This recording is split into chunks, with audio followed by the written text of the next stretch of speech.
Hello everyone. In this tutorial I discuss about general purpose of register. So there are 8 general purpose register. These are AH, AL, BH, BL, CH, CL and last one is DH, DL. These are 8 types of registers in 8086. So these registers can be used individually to store 8-bit data and can be used in pairs to store 16-bit data. Okay, the valid register pairs are AH and AL, BH and BL, CH and CL, and DH and DL. It refer to the AX, BX, CX, and DX. Clear?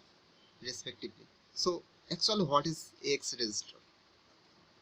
It is also known as accumulator registers. It is used to store operands for arithmetic operations.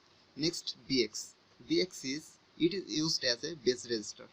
It is used to store the starting base address of the memory area within the data segment. And CX it is referred to as counter. It is used in loop construction or instruction to store the loop counter. And next one is DX register.